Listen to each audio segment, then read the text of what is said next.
Well, I'm just here. What I did at Bob Jones, I'll do here, which is really just sort of throw it open to you. I've been traveling the country because I'm interested in making sure that we have a new president in 2013, that in the 2012 election, that we have a strong conservative. Hello. Hi. How are you? What's your name? I'm Nora. Hi, Nora. Nice to meet you. Nice to see you. That we have a strong conservative candidate who has the courage to take on very difficult issues that this country faces, and what seems to be a group of folks in Washington who simply refuse to come to terms with this cannot continue what we're doing, and what we're doing is really undermining the basic foundation of our country. And I go back to the basic foundation of our country, which is our founding documents and really what made this country great.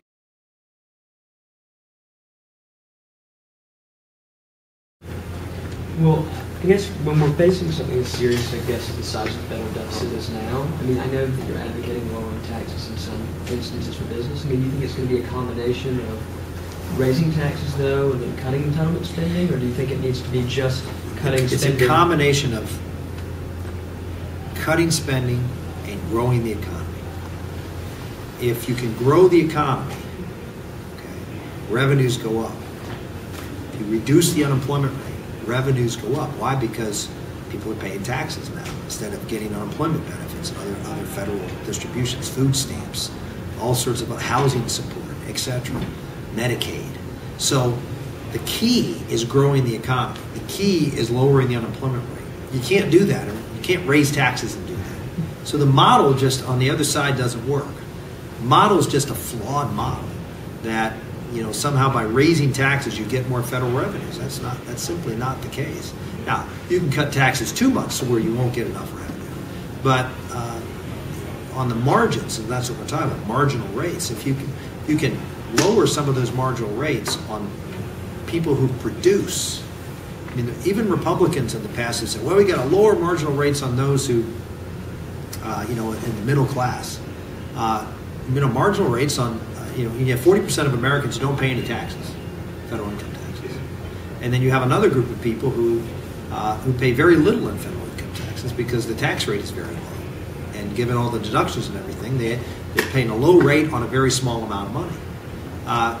Lowering taxes on those folks, I don't think is a good idea. I mean, I think most people in America should pay taxes. There will be some who are very destitute that shouldn't, but I think everybody should pay just a little bit. I'm not saying a lot, but everybody should feel some tax burden. And most Americans do. Obviously, most Americans say, well, we pay taxes, we pay sales tax, we pay, property taxes, and things like that. But everybody should pay, and Social Security taxes. But there are some who pay no federal taxes whatsoever, no income tax, and no Social Security tax, and no Medicare tax. I'm not sure that's a great idea. And I'm not saying we should go out and tax people, hundreds of dollars, $10, something that they're making a contribution, so they have some sort of skin in the game, if you will, to paying taxes. I think that's an important thing, and so the idea of reducing taxes has to be on those who are creating the jobs, and that's the higher income tax rates. Those are the folks who are you say, well, they're the ones making all the money. They're also the ones creating all the jobs. And we want to make sure that people who are creating the jobs are, have the proper incentive to go out and do that and get the return on investment. Again, instead of investing other places, investing here.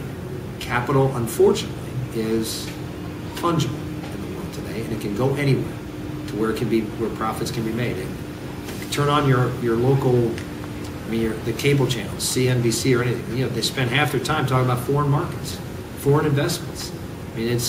People are much more international in the way they invest their money, and if the returns aren't here, the money's not going to stay here.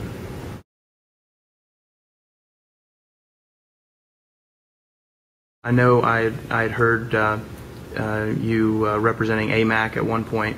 I think that was a couple of years ago. But I just wanted perhaps your stance on entitlement reforms and how to get it done. Well, I always find it to be just one of the more curious things that young people still have very high marks for President Obama.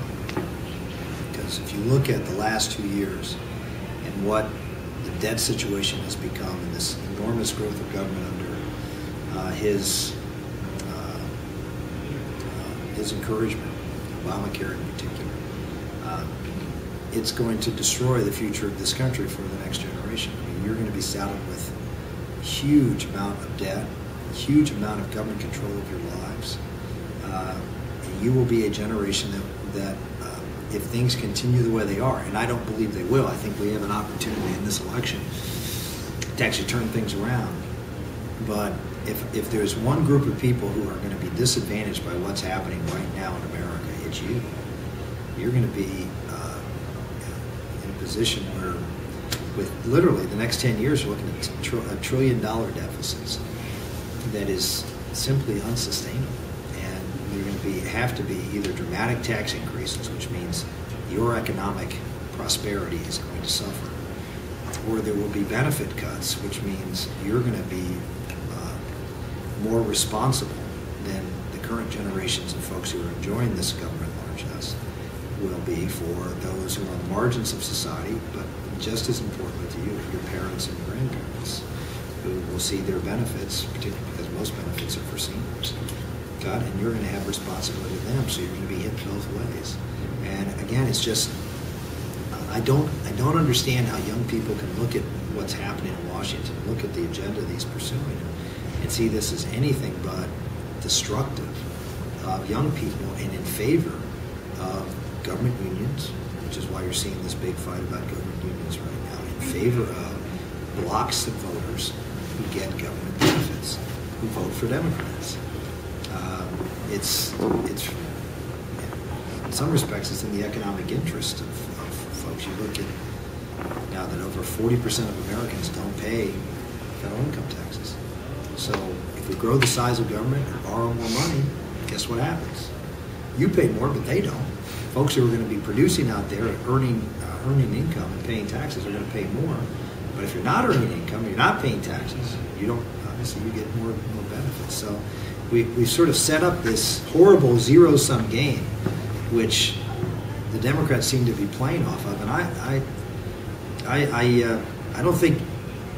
I'm not even sure the people who are benefiting from it see that is in the end a failed model that can't sustain itself. So entitlement reform is key to making that happen. When you're talking about voting blocks, is AARP a voting block that you would be? I'm not too sure. I mean, the AARP is a special interest group. It's a group that. But it gets government grants, right? Well, it has. It does well. Yeah, a lot of organizations get government grants, but it's still a special interest group. I mean, AFL-CIO gets government grants, believe it or not. They get, like the Republican National Committee used to, I'm sure they still do, gets government grants to do programs overseas, not here in this country. So that doesn't mean they aren't a special interest group. The AARP gets money primarily from selling insurance to seniors to supplement their Medicare coverage. One of the reasons the AARP argued against some of the reforms that we put in place that was actually moving Medicare from a government-run single-payer system to a system where the government just paid out money and to the senior would go out in the private sector and buy their own insurance with the help of the government, which is a system that I think is the better system. AARP was against that because when seniors went out and bought their own coverage, they bought much broader coverage than what Medicare was providing.